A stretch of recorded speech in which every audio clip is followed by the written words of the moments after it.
You know, human beings, we have this innate nature in us to want to get things right away and to not want to wait. This is the nature of human beings. If you're in business and somebody offers you a product right now to sell right now at a cheap price, like if you sell something for $100, the customer says, I'll give you 95 cash. Another customer says, I'll give you 100 but 2 months from now. What are you going to do?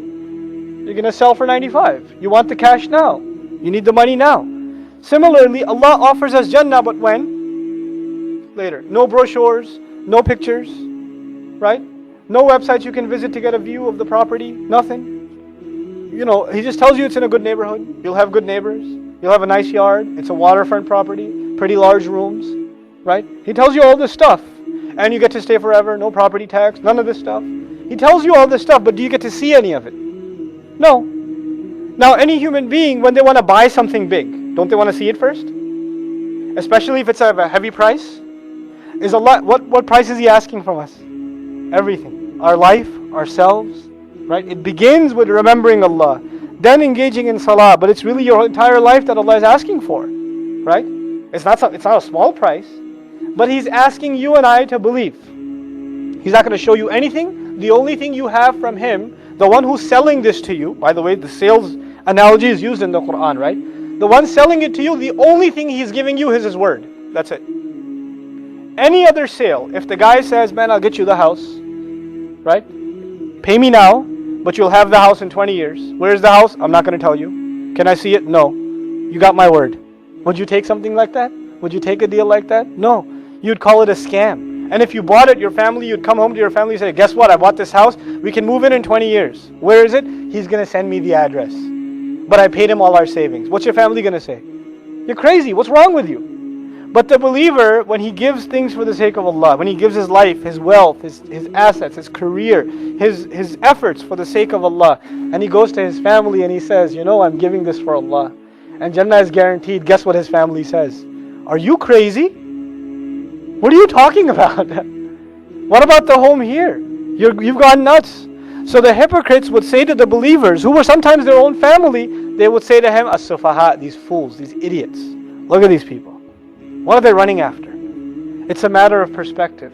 Allah wants here, this is why Allah, the Messenger of Allah called this deen strange. We believe in it begins with believing in something you can't see. الَّذِينَ يُؤْمِنُونَ بِالْغَيْبِ. Allah is promising you all this stuff, but you can't see it. You gotta believe it. That's what the test of faith is, right?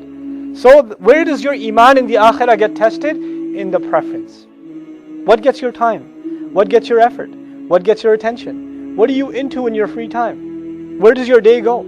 Right? You and I can say we prefer Allah, we prefer this deen, we live for the sake of Allah. Inna salati wa nusuki wa mahyaya wa mamati lillahi rabbil alameen. We can say that till we're blue in the face. But if our actual preferences are headed in a different direction, then Allah knows. Innahu ya'lamul jahra ma yakhfa. He knows what you show. He knows the obvious and He knows what's hidden also.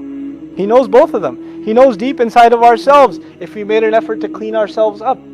So this is something you and I have to ask ourselves in a very serious way. We have to engage in an interrogation of our own selves. We have to look deep inside ourselves to find the answer to this question. And may Allah make us of those who give preference to the Akhirah over this world.